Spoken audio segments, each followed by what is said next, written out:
Halo Halo Sumatera Sumatera Utara, Utara. selamat sore pemirsa. Sumatera Utara hari ini kembali hadir menjumpai Anda edisi Jumat 19 Mei 2023. Kali ini bersama saya Ahmad Rafiq. Dan saya Audran dari Olinka. Sejumlah informasi menarik telah disiapkan oleh tim redaksi kami. Berikut berita selengkapnya.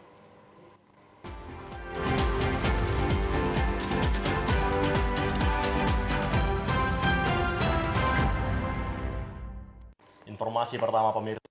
Unit rumah karyawan dan klinik kesehatan estet PT Serba Huta Jaya, Desa Sumber Mulyo, Kecamatan Merbau, Kabupaten Labuan Batu Utara terbakar. Akibat kebakaran tersebut, sebagian besar harta benda milik karyawan ikut terbakar. Karena perumahan karyawan terbuat dari kayu, api cepat membakar dan menjalar menghanguskan 13 unit rumah karyawan dan klinik kesehatan beserta isinya hingga bangunan rumah terlihat hampir rata dengan tanah. Selain puing rumah yang terbakar, terlihat 2 unit sepeda motor ikut menjadi korban keganasan si jago merah. Dari laporan jumlah rumah yang terbakar sebanyak 13 unit, 8 unit yang dihuni karyawan, 3 unit tidak berpenghuni, sedangkan 2 unit dijadikan satu rumah merupakan klinik kesehatan. Kepala Desa Sumber Mulyo Asrul Safi'i menjelaskan bahwa kebakaran terjadi sekitar pukul 9 pagi. Diduga penyebab terjadinya kebakaran bersumber dari korsleting listrik, namun tidak terdapat korban jiwa dalam kejadian tersebut. Kerugian materi mencapai ratusan juta rupiah.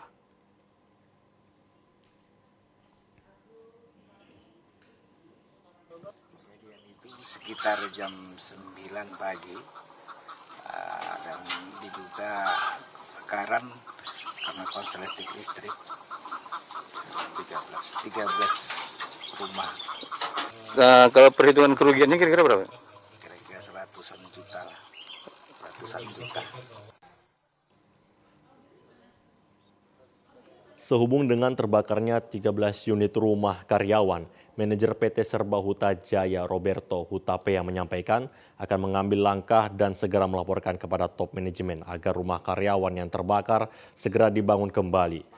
Kemudian untuk kedepannya instalasi listrik yang kadaluarsa akan diperbaiki agar tidak terjadi lagi kebakaran di PT Serba Huta Jaya. Langkah yang kita buat itu secepatnya kita ajukan ke top manajemen untuk dibangun kembali dan kedepannya semua instalasi listrik yang kadaluarsa kita perbaiki untuk kedepannya tidak terjadi terulang lagi musibah kebakaran di PT Serba Huta Jaya ini, Pak. Untuk meringankan penderitaan karyawan, Bupati Labuan Batu Utara berkunjung dan memberikan bantuan berupa tali asi kepada korban kebakaran. Seekor buaya ganas sepanjang lebih 3 meter telah menerkam warga saat mencuci pakaian di Sungai Desa Tubiran, Kecamatan Merbau, Labuan Batu Utara. Beruntung korban berhasil lepas dari gigitan buaya tersebut dan langsung dilarikan ke klinik kesehatan setempat. Inilah video dokumenter dari warga, detik-detik seekor buaya raksasa sepanjang 3 meter berhasil ditangkap warga dari dalam alur Sungai Tubiran dan dievakuasi warga ke darat dengan menggunakan perahu. Buaya jenis garial atau moncong panjang ini sebelum ditangkap setempat memangsa warga saat mencuci pakaian di pinggir Sungai Desa Tubiran, Kecamatan Merbau, Kabupaten Labuan Batu Utara, Kamis kemarin. Peristiwa ini sontak menggegerkan dan menjadi tontonan warga saat diamankan di halaman Polsek Merbau. Salah seorang warga, Marman, mengatakan buaya tersebut berhasil ditangkap usai dipancing menggunakan tali dengan umpan ayam, kemudian warga mengikat mulut serta kedua kakinya dan membawanya ke daratan. Kita gunakan alat pancing itu dengan menggunakan umpan. Itu umpannya ayam. Ayam. Ya, menggigit warga setempat. Warga setempat itu tadi mencuci di muara sungai. Jadi anak dari ini anak dengan ibu. Jadi anaknya yang digigit, dia tadi membantui. Jadi anak ibunya pun kena gigit juga. Kaban BPBD Labura Arifin mengatakan, awalnya warga desa Tubiran bernama Raminten, 35 tahun, dan anaknya Cinta Natasha, umur 9 tahun, sedang mencuci di sungai di desa setempat. Namun tiba-tiba buaya tersebut muncul dan menggigit kaki sang anak.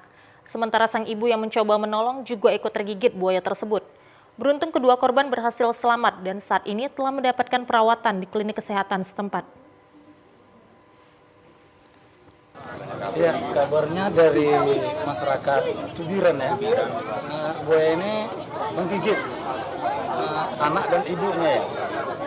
Memang kondisi warga yang digigit buaya ini dalam kondisi ringan, luka-luka ringan saja. Kami sedang menangani ini setelah ditangkap oleh masyarakat tadi, dibantu masyarakat setempat dengan melalui pancing, buaya itu kan dapat diamankan. Kemudian setelah diamankan masyarakat dibawa ke kantor Polsek Marbo dan ini akan kami bawa ke BPBD dulu untuk diamankan. Kemudian akan kami serahkan kepada Badan Konservasi Sumber Daya Alam yang datang dari Kisaran nanti.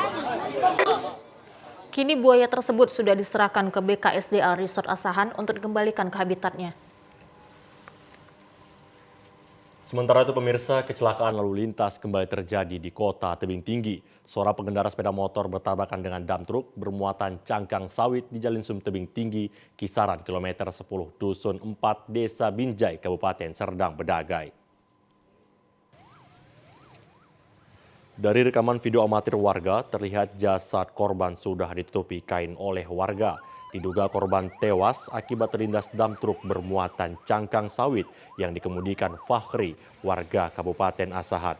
Sedangkan suami korban yang mengalami luka-luka di bagian tangan dan kepala sudah dilarikan warga ke rumah sakit terdekat. Di lokasi, petugas Laka Lantas Polres Tebing Tinggi bersama warga langsung mengevakuasi jasad korban dan langsung dibawa ke rumah sakit. Ada mau ke Indrapura. Nggak jauh dari sekitar 1 km lah dari TKP ini. ini berboncengan saudara kita nih sama suaminya, Pak. Ya. Jadi pas ini Bang, Infonya disenggol mobil itu. mobil apa nih Bang? Cangkang. Mobil truk Cangkang. cangkang ya. Jadi korban kepental gitu Bang. Iya.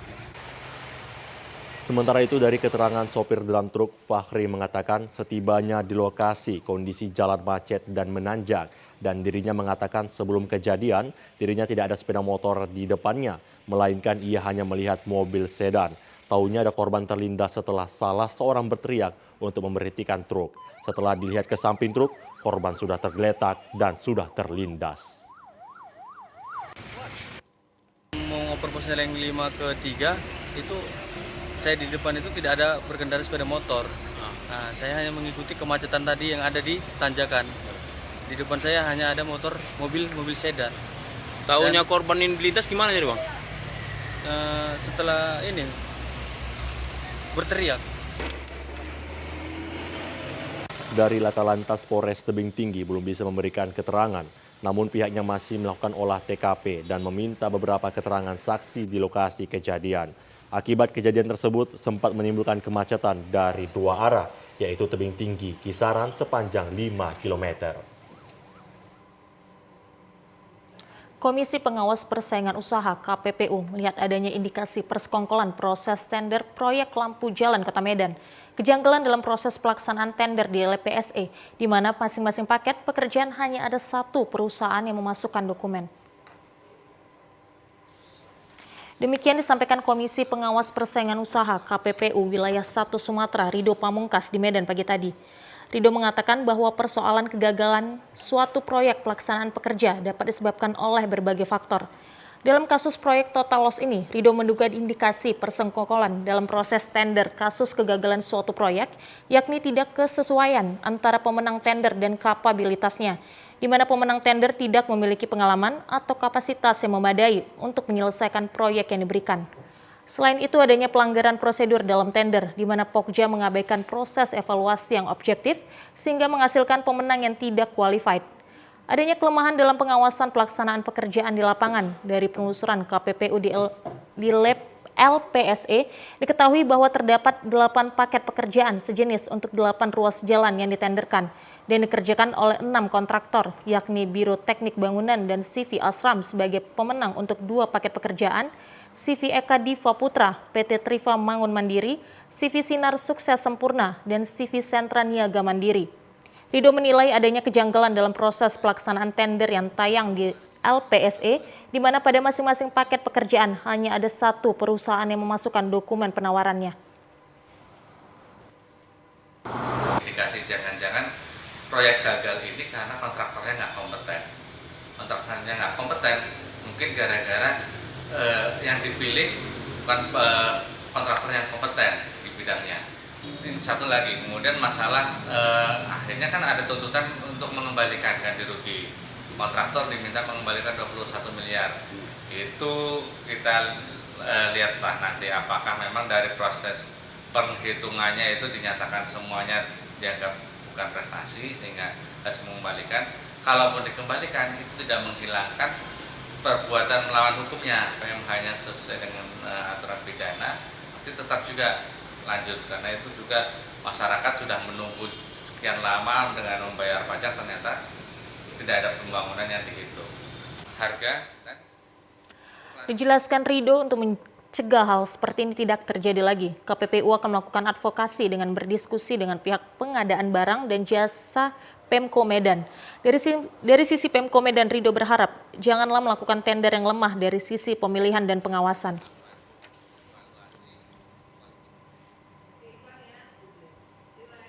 Pemirsa, informasi menarik dan aktual lainnya akan kami hadirkan untuk Anda sesaat lagi. Tetaplah bersama kami di Sumatera Utara hari ini.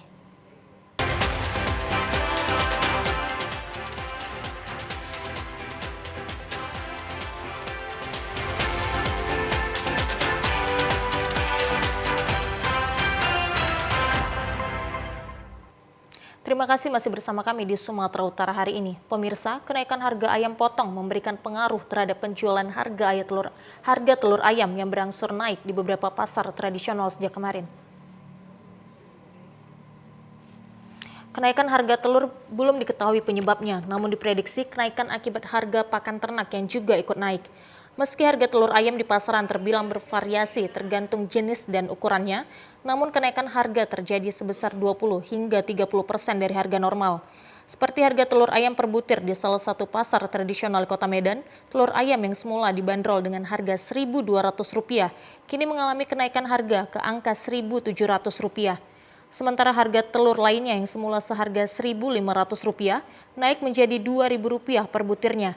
Salah seorang pedagang telur ayam, Rizky, menyebut kenaikan harga telur ayam ini juga diduga karena harga pakan ternak ayam petelur yang juga ikut naik. Sementara untuk ukuran per papan, harga yang semula hanya berkisar Rp40.000 per papan, kini naik menjadi Rp50.000 per papannya. Kalau harga sekarang ya mulai dari yang paling kecilnya paling murah 1.400, kalau per papannya ada 42.000. Dampaknya ke pedagang apa? Modal nambah. Yang biasanya kita ngeluarin sekali belanja, ngeluarin uang sekian, ini ya karena naik harga, apa lagi ya? Para pedagang juga mengeluhkan akibat dari harga telur ayam yang naik ini juga berdampak dari pembeli yang mulai berkurang. Para pedagang telur ayam berharap pemerintah dapat mengendalikan harga telur ayam agar normal kembali.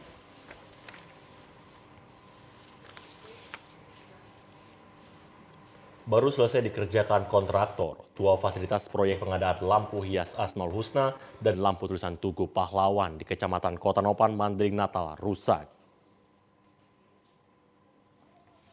Sejumlah titik lampu perhiasan bertuliskan ayat suci Al-Quran atau Asmaul Husna di trotoar jalan di Kecamatan Kota Nopan, Kabupaten Mandailing Natal rusak. Dari 99 tulisan nama-nama Allah yang dipasang di tengah jalan lintas Sumatera di depan pasar tradisional Kota Nopan ini. Setidaknya ada 7 titik lampu hias Asmaul Husna dibiarkan jatuh ke badan jalan.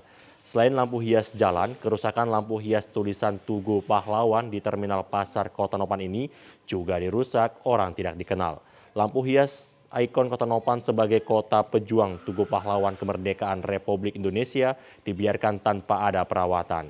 Kedua fasilitas pemerintah daerah Mandailing Natal yang baru selesai dikerjakan kontraktor tersebut sudah rusak dan tidak ada perawatan.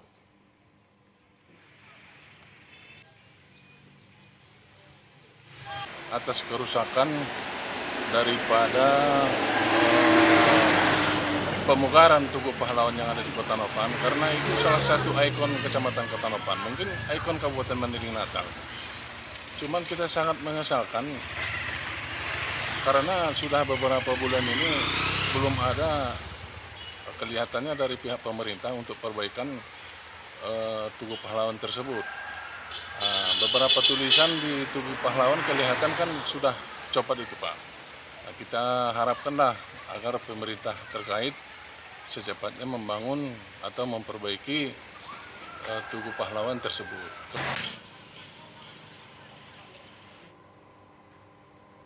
Bandara Internasional Kuala Namu PT Angkasa Pura Aviasi siap menjadi embarkasi untuk 24 kloter penerbangan haji yang akan dimulai pada 24 Mei hingga Agustus 2023 mendatang.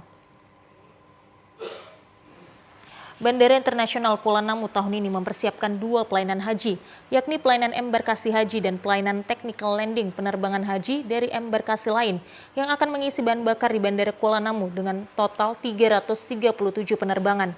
Seperti dari embarkasi Solo, Jakarta, Batam, Surabaya, dan Makassar. Perbandingan pelaksanaan ibadah haji sebelumnya di Bandara Kuala Namu PT Angkasa Pura Aviasi untuk tahun ini lebih fokus di jumlah frekuensi yang lebih meningkat dibanding tahun sebelumnya. Hal ini membutuhkan kinerja dan koordinasi lebih giat di seluruh sektor dan fungsi, sehingga masing-masing memberikan pelayanan yang terbaik. Director of Operation PT Angkasa Pura Aviasi, Haryanto Wibowo, pada saat rapat koordinasi mengenai angkutan haji bersama komunitas bandara mengatakan, koordinasi dilakukan dengan seluruh stakeholder antara lain Kementerian BUMN, Kementerian Perhubungan, Kementerian Agama, Kantor Imigrasi Bea dan Cukai, TNI Polri, Airnav Indonesia, maskapai, dan ground handling. Agar keberangkatan jemaah ke Tanah Suci dapat dilakukan dengan baik, mulai dari asrama haji hingga ke Bandara Kuala Namu untuk kemudian diberangkatkan ke Tanah Suci.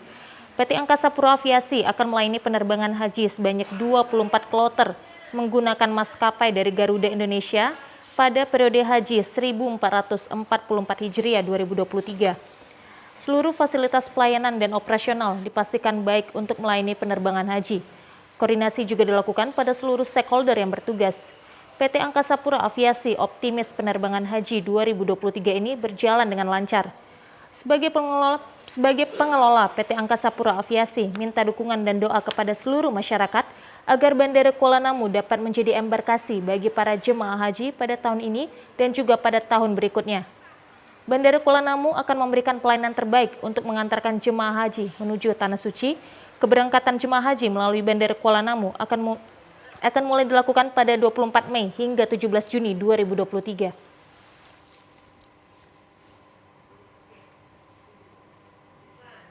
Pemirsa, informasi aktual lainnya akan kami hadirkan untuk Anda sesaat lagi. Tetaplah bersama kami di Sumatera Utara hari ini.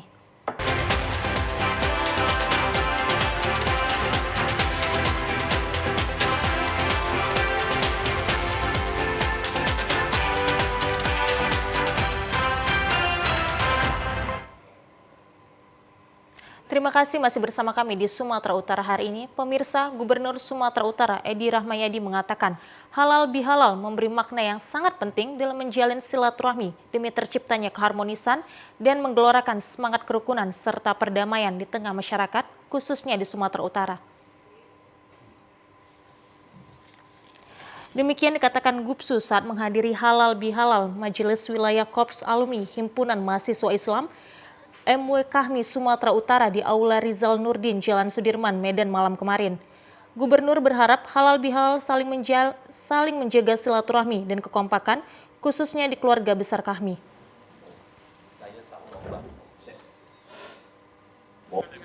Halal bihalal itu adalah merupakan hadis Bukhari Muslim yang menyatakan akan menambah rezeki, menambah usia yang berkah. Inilah dengan halal bihalal. Pastinya halal bihalal itu sudah merupakan kebiasaan dan adat istiadat umat Islam. Itu pastinya Kahmi, HMI melakukan ini akan menjadi ke depan lebih baik, bersinergi untuk bersatu membangun bangsa ini. Sementara itu, Ketua Majelis Wilayah Korps Alumni Himpunan Mahasiswa Islam Kahmi Sumatera Utara, Haji Rusdi Lubis menyatakan, keluarga besar Kahmi Sumatera Utara diharapkan semakin meningkatkan perannya pada proses pembangunan bangsa dan negara, termasuk dalam partisipasi politik di tanah air. Pentingnya partisipasi politik oleh Kahmi Sumatera Utara ini, karena di dalamnya terdapat potensi yang cukup besar, yaitu para kaum intelektual dari berbagai strata pendidikan. Bahkan para anggota kami telah banyak menduduki jabatan strategis, Di antaranya para pakar, anggota legislatif mulai dari tingkat kabupaten kota dan provinsi hingga anggota DPR RI, termasuk kalangan pengusaha. Menurut Haji Rusdi Lubis, dengan banyaknya potensi yang dimiliki KAHMI ini, maka diharapkan peran sertanya dalam proses perjalanan pembangunan bangsa menuju bangsa yang sejahtera. Haji Rusdi Lubis juga menyatakan tahun politik yang tidak lama lagi akan tiba, maka diharapkan anggota KAHMI Sumatera Utara ikut aktif ambil bagian dalam proses tahapan pemilu, sehingga seluruh anggota KAHMI menyalurkan hak suaranya atau aspirasinya melalui pemberian suara.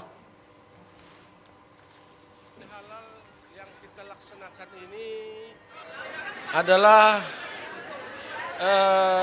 saling memberikan maaf di antara sesama anggota KAHMI, bahkan bukan KAHMI aja, termasuk HMI, tokoh-tokoh masyarakat, gubernur dan sebagainya. Nah, di dalam halal bil halal ini kita memberikan semacam atau mengingatkan kepada seluruh anggota KAHMI Sumatera Utara yang dulunya dalam sistem pengkaderan makan nasi umat. Ya. Nah, dengan nasi umat tadi, ketika dia sudah jadi, dia jangan lupa kepada nasi umat itu. Nah, dan kita harapkan ya seluruh anggota KAHMI yang kita tahu ini potensinya luar biasa. Kira dengan harapan KAHMI ke depan dapat bersinergi dengan pemerintah, ya, baik di daerah maupun sampai ke tingkat nasional. Pada acara halal bihalal ini juga hadir sejumlah pengurus KAHMI pusat yang saat ini duduk sebagai anggota DPR RI daerah pemilihan Sumatera Utara. Selain itu pada acara halal bihalal ini juga hadir para mantan gubernur Sumatera Utara. Pada akhir acara halal bihalal ini juga diisi dengan tausiah yang disampaikan oleh Romo Haji Raden Muhammad Syafi'i.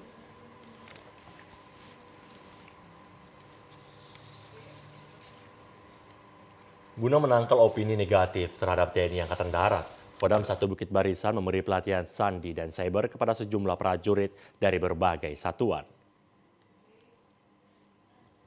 Opini negatif yang berkembang di media sosial terhadap TNI Angkatan Darat dapat dicegah sehingga Kodam 1 Bukit Barisan memberikan pelatihan sandi dan cyber kepada prajurit yang membidangi operator pada sejumlah satuan di jajarannya. Acara pembukaan pelatihan sandi dan cyber Kodam 1 Bukit Barisan tahun 2023 langsung dipimpin oleh Pangdam 1 Bukit Barisan di Barak Transito Ajendam 1 Bukit Barisan, Jalan Gaperta Medan, Sumatera Utara pagi tadi. Dalam amanat pembuka acara, Pangdam mengucapkan terima kasih kepada jajaran yang telah membiayai secara swadaya kegiatan tersebut. Pelatihan sandi dan cyber sangat penting bagi prajurit yang membidangi operator untuk memonitor perkembangan teknologi informasi yang menimbulkan sisi rawan yang gelap sampai tahap mencemaskan. Pangdam 1 Bukit Barisan Mayor Jenderal TNI Ahmad Daniel Charin mengatakan kejahatan cybercrime merupakan salah satu extraordinary crime atau disebut dengan kejahatan luar biasa, bahkan akan menjadi kejahatan yang serius dan kejahatan antar negara. Hal tersebut tidak saja mengancam kehidupan masyarakat, bangsa, dan negara yang berdaulat, tetapi juga mengancam kehidupan militer di dunia. Orang membentuk opini melalui cyber, ya, media sosial, media-media lainnya di dunia maya. Apabila itu sudah lepas ke dunia maya, kita sulit membendungnya. Oleh karena itu, kita siapkan anggota-anggota kita dari satuan balak kita ada sandi dan cyber yang kira-kira punya kemampuan untuk bisa memanfaatkan ini untuk satu, kita membangun citra positif dengan apa yang sudah kita lakukan itu biar tersebar, diketahui orang banyak, ya. Kita juga mempersiapkan mereka seandainya ada opini-opini negatif yang dibangun oleh orang-orang tertentu terhadap TNI, terhadap Angkatan Darat, terhadap Kodam. Hal tersebut di atas. Pelatihan sandi dan cyber Kodam 1 Bukit Barisan merupakan kegiatan rutin yang dilakukan pada setiap tahunnya untuk menangkal kejahatan di dunia maya dan menjaga keutuhan dan kedaulatan NKRI. Alumni Kesatuan Aksi Mahasiswa Muslim Indonesia KAMI Sumatera Utara menggelar halal bihalal bersama yang diikuti oleh puluhan alumni dari seluruh Sumatera Utara di Medan kemarin. Presidium KA Kami Sumut Erwin Syahputra dalam sambutannya mengatakan, seluruh alumni Kami Sumut siap berkontribusi dan bersinergi dalam rangka membangun Sumatera Utara yang lebih baik. Kebetulan alumni Kami Sumut banyak tersebar di berbagai sektor dan bidang pembangunan, baik pendidikan, ekonomi, kesehatan, pemerintahan, dan sektor lain, sehingga alumni berkontribusi menjadi dan bersinergi untuk membangun Sumut yang lebih baik. Alumni kami juga banyak yang memiliki beragam jabatan baik di pemerintah maupun swasta yang diharapkan bermanfaat untuk berkontribusi memberikan sumbangsi pemikirannya untuk masa depan bangsa. Pihaknya mengucapkan terima kasih atas kehadiran para alumni kami dari berbagai angkatan dalam halal bihalal kali ini. Tentunya ini menjadi salah satu upaya para mantan aktivis kami yang tergabung dalam keluarga alumni Kami Sumut untuk terus berkiprah sesuai bidang keilmuan masing-masing. Pihaknya meminta para peserta kami untuk terus mengasah pikiran dan menyiapkan diri sebagai generasi muda untuk menjadi generasi emas. Kedepannya para pengurus kader kami akan melanjutkan menjadi pengelola negeri ini dengan potensinya masing-masing. Ada yang menjadi eksekutif, legislatif, dan ada juga yang menjadi pengusaha.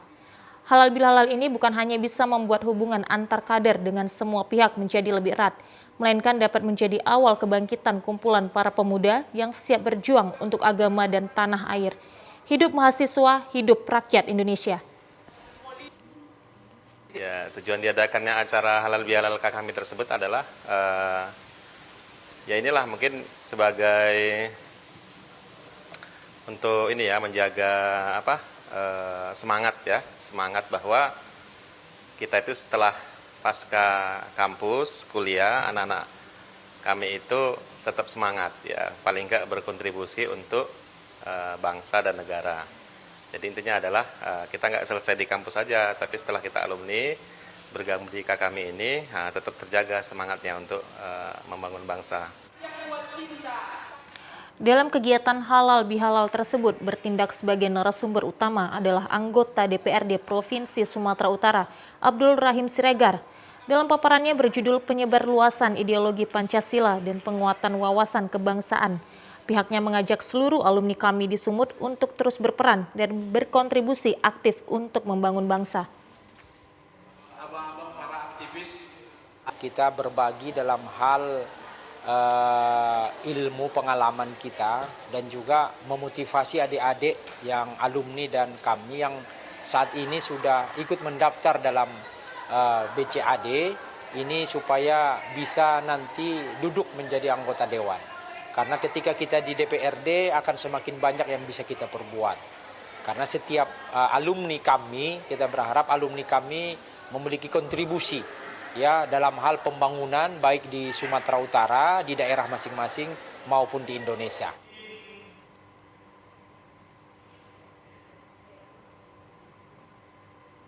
Pemirsa, kita memasuki segmen pilihan rakyat. Sesaat lagi di Sumatera Utara hari ini.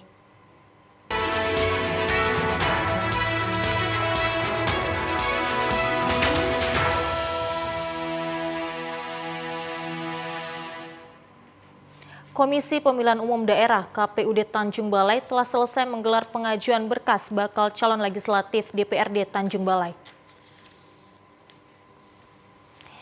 Divisi Teknis Penyelenggara DTP KPUD Kota Tanjung Balai Muhammad Guntur menyampaikan bahwa telah selesai menerima berkas bacalek untuk pemilu serentak 2024.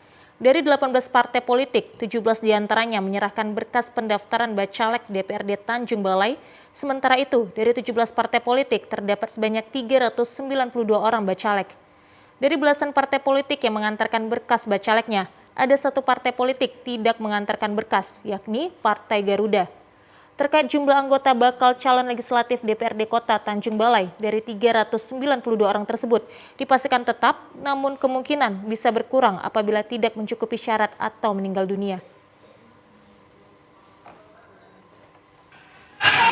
Adapun jumlah bacalek dari 17 partai politik itu sekitar 392. Ya, terkait jumlah bacalek yang 392 itu dipastikan tetap, namun bisa saja berkurang sepanjang nanti caleg tersebut tidak memenuhi syarat, apakah dia meninggal dunia dan lain sebagainya. Parpol yang tidak mendaftarkan itu adalah parpol dari Partai Garuda, di mana parpol tersebut tidak mendaftarkan diri karena administrasi bacaleknya tidak lengkap. Komisi Pemilihan Umum KPU Kota Tanjung Balai berharap jumlah partisipatif pemilih di Kota Tanjung Balai meningkat dari tahun sebelumnya. Pendaftaran bacalek KPU Samosir yang telah berakhir pada 14 Mei 2023 lalu, Bawaslu Samosir menyebutkan telah sesuai dengan mekanisme dan undang-undang yang berlaku. Ketua Bawaslu Samosir Anggiat Sinaga mengatakan dengan telah ditutupnya pendaftaran bacalek di KPU Samosir, berkas yang diajukan para bacalek akan dilakukan proses penelitian berkas oleh pihak KPU sendiri.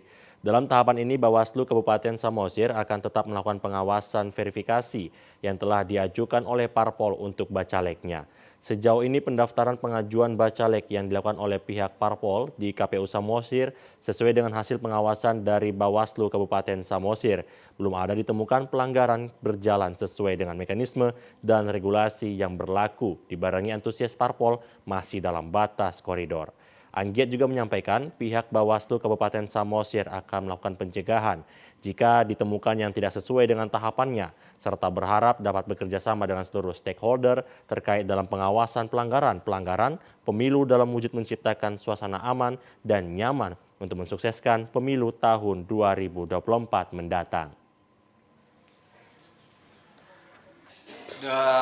Kita bukan cuma kepada teman-teman jajaran penyelenggara KPU dan juga seluruh peserta pemilu juga kita membangun komunikasi dan juga seluruh dengan stakeholder dan pemangku kepentingan dalam pemilu ini. Dalam komunikasi kita khusus dengan teman-teman KPU masih komunikasi berjalan, sering berdiskusi, sering untuk bertukar pikiran dalam hal untuk bagaimana mensukseskan pemilu 2024 ini. Dalam setiap tahapan pasti, tahapan pemilu dan pemilihan pasti harus kita lalui dan hal-hal yang perlu didiskusikan. Mungkin kalau ada hal-hal yang tidak sesuai dengan regulasi akan kita diskusikan. Komisi Pemilihan Umum KPU Kota Medan menyebut dari 892 bakal calon legislatif yang mendaftar, rata-rata didominasi oleh kaum laki-laki. Namun ada 4 partai kaum perempuan yang terdaftar menjadi bakal calon legislatif. Pernyataan itu disampaikan oleh Ketua KPU Kota Medan, Agus Syahdamanik di kantor KPU Medan pada Rabu kemarin. Untuk total keseluruhan bacalek yang mendaftar mencapai 892 orang. Untuk kaum laki-laki, KPU Medan mencatat setidaknya ada 586 orang. Sedangkan untuk kaum perempuan terdaftar 306 orang. Untuk kaum perempuan sendiri, KPU Medan mencatat ada 4 partai yang menyumbang bacalek terbanyak. 4 partai tersebut adalah Partai PKB, Partai PKN, Partai Umat, dan PAN. Kita baru saja menyelesaikan proses pengajuan ya bacalek dari para partai politik, seluruh partai politik sudah mengajukan ya. Dan ini jadwalnya adalah verifikasi, administrasi, dan kegandaan ya. Partai-partai politik yang mengajukan bacaleknya itu memang menurut undang-undang ya atau peraturan KPU itu diwajibkan harus memenuhi keterwakilan perempuan minimal 30%. Ya. Nah di seluruh partai politik dalam proses penerimaan pengajuan kemarin kami lihat sudah mencukupi 30%. Terkait dengan sudah berapa persen bacalek yang sudah diverifikasi Ketua KPU Medan, Agus Syahdamanik mengatakan pihaknya sampai saat ini masih melakukan verifikasi. Agus Syah menyebut proses verifikasi KPU Medan akan berlangsung selama 2 bulan. Nantinya setelah verifikasi rampung, pihaknya akan melakukan pemberitahuan terhadap partai-partai yang sudah mendaftarkan calegnya. Pemirsa, informasi menarik dan aktual lainnya akan kami hadirkan untuk Anda sesaat lagi. Tetaplah bersama kami di Sumatera Utara hari ini.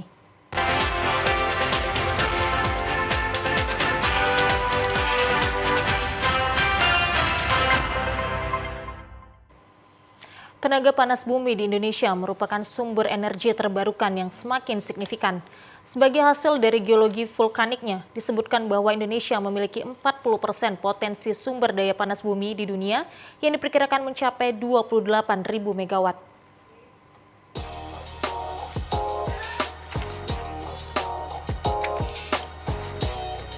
menjadi kewajiban sebuah negara untuk memenuhi kebutuhan energi masyarakatnya.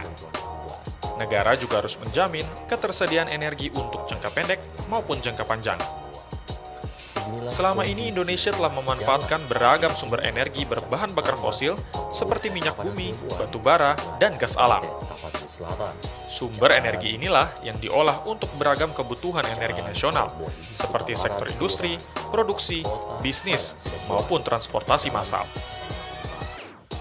Namun dalam jangka panjang, ketersediaan sumber energi berbahan bakar fosil menjadi pertanyaan besar. Selain itu, tantangan dalam menciptakan sumber energi yang lebih ramah lingkungan juga tidak bisa dikesampingkan. Ya, dibutuhkan sumber energi baru terbarukan dengan jaminan ketersediaan di masa depan yang lebih ramah lingkungan. Salah satunya adalah energi geotermal atau panas bumi. Energi ini terdapat dan terbentuk di dalam kerak bumi, sehingga ketersediaannya lebih terjamin di masa depan.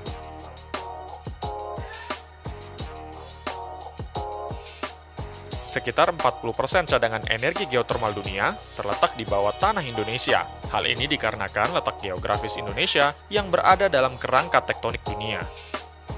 Namun data dari Dewan Energi Nasional, dalam 5 tahun terakhir, pemanfaatan energi baru terbarukan termasuk geotermal justru masih rendah dibandingkan sumber energi berbahan bakar fosil. Sementara, data Kementerian SDM hingga Februari 2020 mencatat, potensi energi geotermal di Indonesia sebenarnya mencapai 28,5 gigawatt. Namun sayang, baru 2,1 gigawatt saja yang terrealisasi. Padahal energi geotermal dapat dimanfaatkan untuk sejumlah kebutuhan utama, seperti energi listrik, pengeringan hasil pertanian dan perkebunan, pemanasan kolam air hangat, hingga pemanasan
Pemirsa, ruas jalan penghubung kota Padang Sidempuan, Kabupaten Tapanuli Selatan, di wilayah Kelurahan Hanopan, Padang Sidempuan, amblas.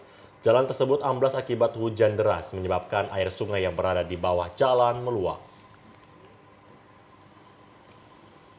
Beginilah kondisi ruas jalan provinsi atau jalan utama penghubung kota Padang Sidempuan dengan Kabupaten Tapanuli Selatan di Jalan Alboin, Huta Barat, Kelurahan Hanopan, Kota Padang Sidempuan.